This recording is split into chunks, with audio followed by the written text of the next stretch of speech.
Então, queridos, a paz do Senhor Jesus, travou naquela hora, estou voltando aqui. O texto que eu estou lendo está em 2 Reis, capítulo 6, a partir do verso 1, onde fala sobre o milagre que vai acontecer, onde Deus, através do profeta Eliseu, faz o ferro flutuar sobre as águas. Eu estava dizendo que os filhos dos profetas vão observar e perceberem que a casa está estreita, a casa está pequena, e eles precisam aumentar o espaço para o profeta Eliseu e também para os próprios filhos dos profetas. Diante disso, eles pedem autorização para Eliseu. Eliseu autoriza a construção daquela casa.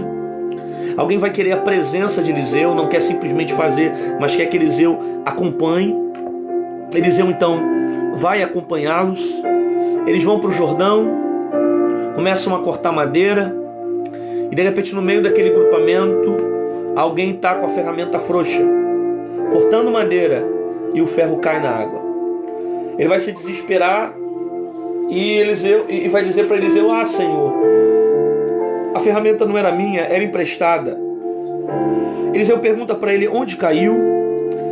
Ele vai lançar um pedaço de madeira na direção aonde o ferro caiu na água, e milagrosamente, através do profeta Eliseu, Deus, através do profeta Eliseu, vai fazer com que o ferro flutue sobre as águas, na direção aonde a madeira foi lançada dentro da água. Existem algumas aplicações dentro desse texto que são extremamente pertinentes para a nossa vida. E a primeira é essa que eu estava falando. Alguém aqui está observando que a casa está estreita, está pequena, e eles precisam construir uma casa maior. Só que alguém entende que não basta apenas construir a casa. Eles precisam que Eliseu autorize a construção dessa casa.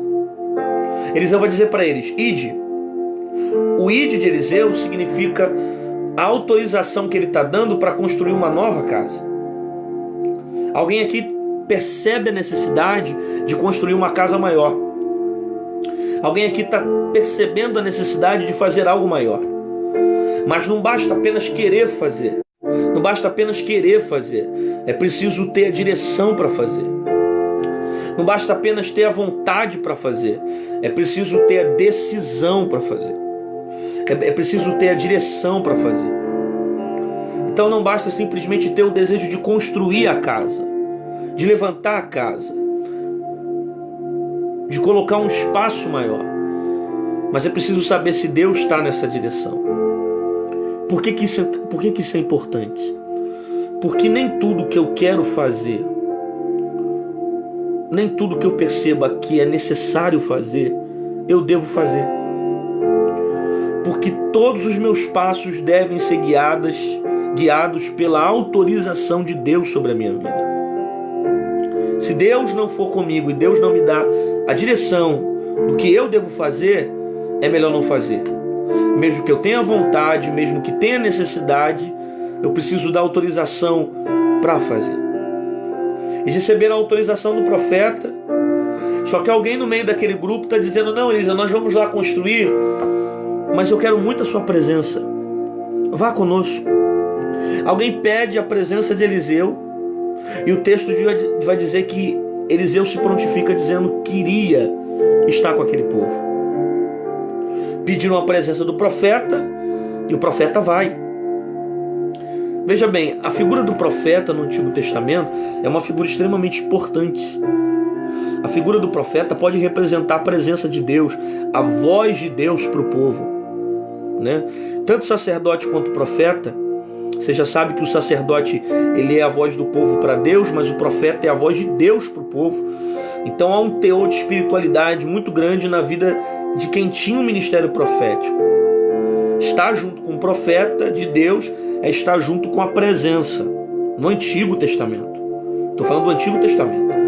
Então, alguém aqui está pedindo a presença do profeta porque sabe que não adianta trabalhar para fazer qualquer coisa se a presença de Deus não estiver no meio. Porque o que adianta construir uma casa se Deus não estiver nessa construção? O que adianta ir para um outro emprego se a presença de Deus não for comigo? O que adianta eu partir para outros lugares se não tiver presença comigo? O que adianta eu trabalhar, me envolver, fazer tanta coisa, mas não tiver Deus comigo? Não tiver direção de Deus para minha vida? Não ter presença sobre mim? Então não adianta fazer sem a presença de Deus. Que às vezes tem gente que está fazendo tanta coisa, está se envolvendo com tanta coisa, mas está longe da presença. E é possível você fazer a obra e não se envolver com o dono da obra. Eu vou repetir isso. É possível você fazer a obra e não se envolver com o dono da obra. Melhor do que você fazer, construir, trabalhar, exercer, é ter a presença com tudo aquilo que você está fazendo. Então não só faça, queira a presença de Deus naquilo que você faz. Não apenas construa, mas queira a presença de Deus naquilo que você está construindo. Não apenas tome uma decisão na sua vida, mas procure ter presença na tua decisão. Então, eles entendem aqui que não adianta sair para construir uma casa se o profeta não acompanha eles. Eles querem a presença de Deus juntamente com eles. Eles foram para perto do Jordão, começaram a cortar madeira. No meio daquele grupo ali tem alguém que está cortando com um machado, só que está com a ferramenta frouxa. E de forma tão precisa está frouxa, que na medida que ele vai batendo, o ferro vai saindo da madeira a ponto de cair na água. Ele está cortando madeira, só que ele não percebe que a ferramenta que está na mão dele está frouxa. Então ele bate, mas chega uma hora que a ferramenta cai na água. Caiu na água e ele não percebeu que estava trabalhando com uma ferramenta frouxa. Cara, isso aqui é muito forte para a nossa cabeça. Por quê? Porque tem um monte de gente que está usando machado, que está cortando madeira, que está trabalhando, mas está com ferramenta frouxa. E só porque ele acha que está dando certo, porque está cortando madeira, porque está fazendo a casa, porque está se envolvendo com um monte de coisa, ele está achando que está agindo da maneira certa. Só que a verdade é que ele está trabalhando com a ferramenta frouxa. Ele tem a ferramenta, mas não ora. Ele tem a ferramenta, mas não se consagra. Ele tem a ferramenta, mas não busca. Ele tem a ferramenta, mas não intercede. Ele tem a ferramenta, mas não se separa para Deus. Está caminhando, trabalhando com ferramenta frouxa. E não está percebendo que aquilo que ele tem está frouxo. O pior não é o ferro cair na água. O pior é ficar tanto tempo batendo na madeira, usando a ferramenta, e não perceber que ela está frouxa, cara. O pior não é a lamparina das virgens se apagarem, em Mateus capítulo 25. O pior é elas não perceberem que não tem azeite reserva. Porque uma hora a lâmpada apaga, uma hora a ferramenta cai. E como ele trabalhou durante tanto tempo com a ferramenta frouxa, ele não estava percebendo que ele estava levando uma vida de qualquer maneira, uma espiritualidade de qualquer maneira, perdendo a essência do evangelho, esfriando na fé, mas estava trabalhando, se envolvendo com a obra, pregando, cantando, tocando todo dia, agenda bombando, só que com a ferramenta frouxa. E chega uma hora que a ferramenta cai. E tem gente que só acorda depois que a ferramenta cai. A ferramenta está frouxa, mas não está percebendo que está frouxa. Até o momento que ela cai. Aí quando o ferro cai, você começa a dar valor àquilo que você estava fazendo. Porque a ferramenta estava frouxa. Só que você não se preocupou em aprimorar aquilo que Deus te deu. Se acostumou tanto em usar o machado que já se acostumou, entrou no automático. Já sabe como cortar madeira, já sabe como levantar viga. Entrou no automático. Ora no automático, toca no automático, canta no automático, prega no automático. Aprendeu a fazer movimento na igreja, né? Aprendeu a fazer barulho na igreja. aprendeu a fazer o povo gritar e está achando que a movimentação daquilo que ele faz transforma a vida das pessoas. Movimento nunca vai ser avivamento. Apesar de avivamento gerar movimento, nem todo movimento gera avivamento. Tem gente que está fazendo muito movimento, mas está com ferramenta frouxa. Tem que apertar a ferramenta. O ferro cai na água. Depois que o ferro cai, que ele grita para o profeta Eliseu: ah, Senhor, me ajuda.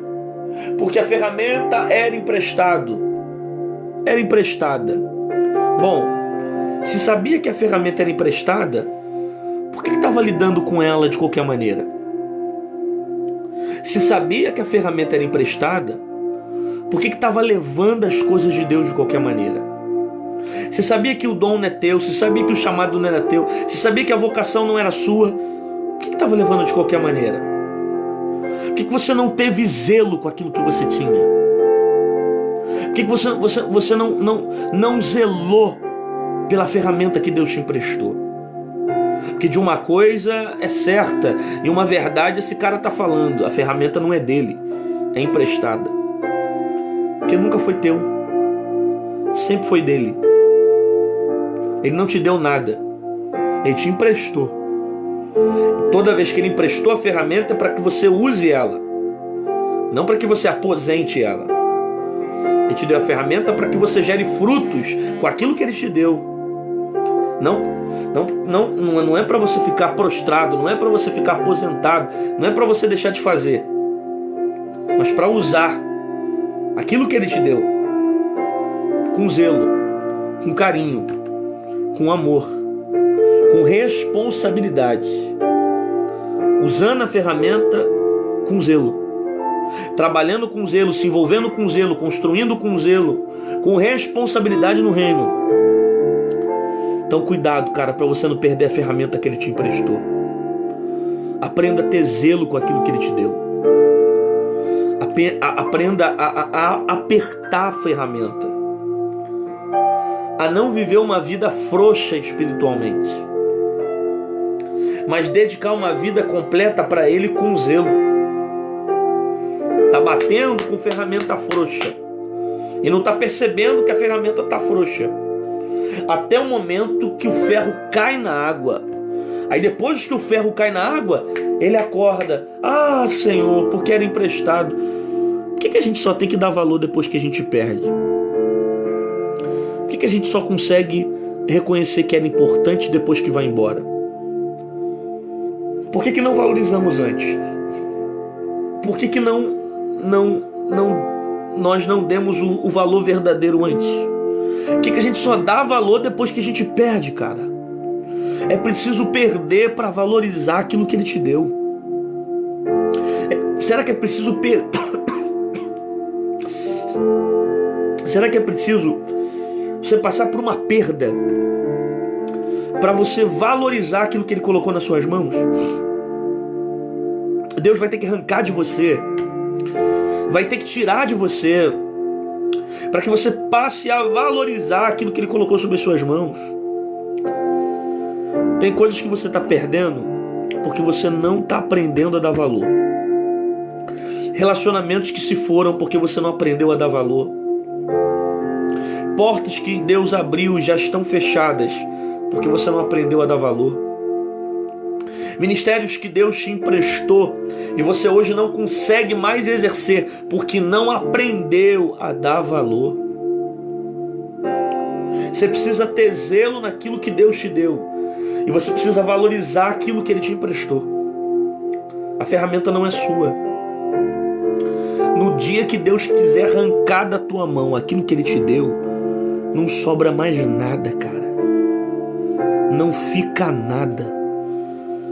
Sabe? Às vezes a gente deixa a ferramenta entrar pro nosso coração e a gente começa a achar que nós somos alguma coisa porque temos ferramenta, porque sabemos cortar madeira, porque o dom que Ele nos deu é lindo e pá. E no dia que Ele resolver tirar tudo isso, não sobra nada. A gente se esquece de devolver para Ele a glória e o mérito, porque a ferramenta é dele, não nossa. Então ele me deu uma ferramenta para que eu gere frutos para ele, para que eu construa alguma coisa para ele no reino, para que eu faça alguma coisa para ele. Aí sabe qual é a pergunta do profeta Eliseu? Eliseu é direto quando diz para o homem: onde caiu? Olha a pergunta para ele: onde caiu?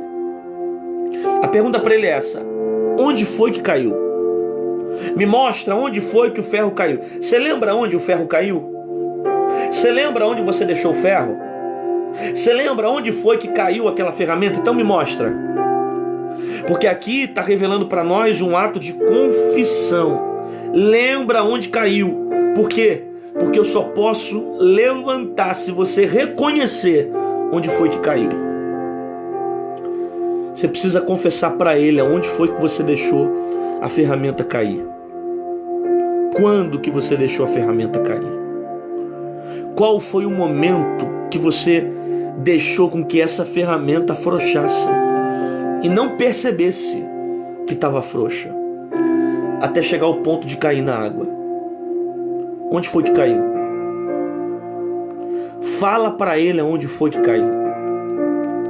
Você está tentando enganar Deus. Você está tentando esconder de Deus uma coisa que Deus sabe.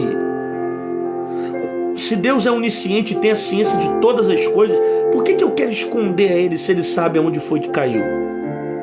Mostra para Ele aonde caiu. Revela para Ele aonde foi o lugar que o ferro caiu.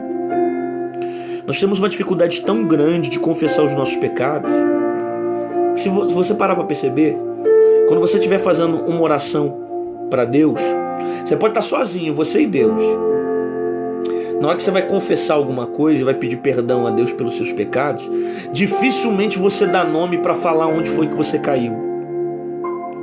A maioria das vezes que você vai orar falando assim: Senhor, perdoa os meus pecados. Não é perdoa os meus pecados. Pecado tem nome. Qual foi o pecado? Perdoa, Senhor, porque eu desejei o mal de fulano. Perdoa, Senhor, porque eu menti hoje. Perdoa, Senhor, porque eu me prostituí. Perdoa, Senhor, porque eu olhei de maneira que não era para ter olhado. Perdoa, Senhor, porque eu cobicei fulano, aquela pessoa tal. Você vai ver a dificuldade que a gente tem de confessar a nossa fraqueza entre nós mesmos e Deus apenas. E esconder, maquiar, não é a solução para você voltar a ter a ferramenta de novo na mão. A única maneira de você receber o que você tinha novamente é reconhecendo o lugar onde você caiu. Você sabe onde foi que você caiu. Você sabe o que você fez para a ferramenta afrouxar. Você sabe aonde foi que a ferramenta caiu. Então confessa para ele. Mostra para ele aonde foi que o ferro caiu na água. Revela para ele aonde foi que a ferramenta caiu.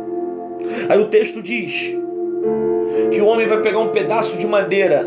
Algumas bíblias vão usar a expressão chamada pedaço de pau.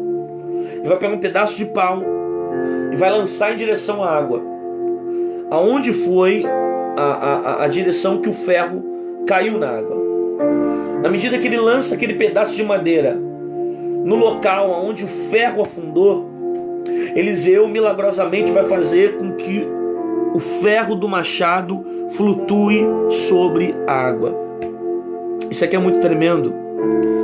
Por quê? Porque alguns teólogos eles fazem uma tipologia dentro desse fato onde o homem lançou o pedaço de madeira no local onde estava o ferro na água.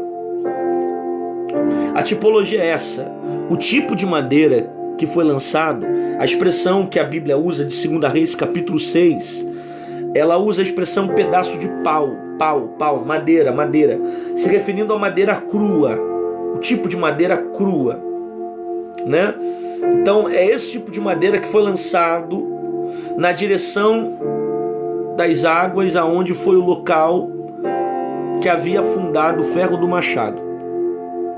Ele lança o pedaço de madeira cru, o pedaço de pau, na direção aonde o ferro do machado caiu. Esse mesmo tipo de madeira cru é o mesmo tipo de madeira cru que Jesus foi crucificado no Novo Testamento. tipo de madeira que Jesus foi crucificado não era uma madeira específica em si, mas era um material cru. O mesmo tipo de madeira que ele lançou, um material cru, um pedaço de pau, era o mesmo tipo de madeira que Jesus foi crucificado no Novo Testamento. É claro que a gente não pode literalmente falar das características da madeira em si, mas a palavra aqui no original, quando você estuda essa palavra, que algumas versões falam pedaço de pau, ela traz para nós essa ideia de madeira crua. Então é lançado uma madeira crua em direção às águas. E esse mesmo tipo de madeira crua é o mesmo tipo de madeira crua que Jesus foi crucificado no Novo Testamento. Aí quando eu estudei isso, cara, Jesus falou comigo. Por quê? Porque ele lançou um pedaço de madeira nas águas e Eliseu fez flutuar no local onde a madeira foi lançada. Aí sabe o que Jesus disse para mim? Jesus disse para mim justamente isso, que o mesmo tipo de madeira crua Jesus foi crucificado. E a cruz, ela tem o poder de colocar para cima tudo que o pecado colocou para baixo. A cruz, ela coloca para cima tudo que o diabo colocou para baixo. Isso aqui é muito forte. A cruz tem o poder de colocar para cima aquilo que o pecado colocou para baixo. Por isso eu devo trazer a cruz para os meus problemas. Por isso eu devo trazer a cruz para minhas dificuldades. Por isso eu devo trazer a cruz para minhas adversidades. Por isso eu devo trazer a cruz para minhas necessidades. Porque a cruz, ela coloca para cima tudo que está para baixo. A cruz tem o poder de levantar a minha vida espiritual. A cruz tem o poder de me restaurar, porque é na cruz que eu lembro do que Cristo sofreu por mim. A cruz me remete à salvação, a cruz me remete a uma nova vida, a cruz me remete à graça, a cruz me remete a um novo tempo, a cruz me coloca para cima em momentos que o pecado tenta me colocar para baixo. Aí Deus disse isso para mim. É claro que o tipo de madeira aqui de 2 Reis capítulo 6 teologicamente não tem nenhuma expressão voltada para a cruz do Calvário. Mas como eu estudei e vi que a madeira crua que foi lançada era a mesma madeira crua que Jesus foi crucificado, Deus falou isso ao meu coração, que a cruz tem o poder de colocar para cima tudo aquilo que o pecado coloca para baixo. Coloca Cristo nos seus problemas, traz Cristo para a sua vida, coloca Cristo nas suas adversidades, porque Cristo tem o poder de te levantar, de colocar você para cima, de restaurar você, de tirar você de uma posição de lodo, de lama, de pecado, e te colocar em uma posição honrada, restaurada, revigorada. Tá certo? Então guarda essa palavra no teu coração. A ferramenta não é sua, Ele só te emprestou a ferramenta. E vai chegar um tempo que Ele vai começar a pedir aquilo que Ele te deu. Ele vai perguntar para você: cadê os frutos? Onde estão os teus talentos? Você afundou aquilo que eu te dei? Deixou cair na água? Ou gerou frutos com aquilo que eu te dei? Quantas vigas você cortou? Quantas madeiras você cortou? Quantas coisas você fez com o dom que Deus te deu? Vamos orar. Senhor, aqui tem vidas que ouviram a Tua palavra, pessoas que necessitam cada vez mais de Ti, pessoas que têm passado por dificuldades espirituais, problemas na sua família, na sua casa, no seu lar. E a minha oração é que o Senhor venha trazer paz ao coração delas, que elas venham exercer o seu chamado com perfeição, com qualidade, para Te agradar, Senhor, para Te servir. Abençoa a vida de cada pessoa no nome de Jesus. Amém e amém. Amém? Deus abençoe sua vida, Deus abençoe sua casa. Lembrando você que eu tenho um canal no YouTube, você pode passar lá e se inscrever no meu canal, tá bom? Todo dia tem vídeo novo lá no canal lá. Toda semana praticamente a gente está colocando 3, 4 vídeos novos de pregação, de mensagens completas, trechos de mensagens. Então passa lá depois. Tem mais de 250 vídeos lá no meu canal do YouTube. Coloca lá pr.rodrigosantana com 2 N's que você vai me encontrar.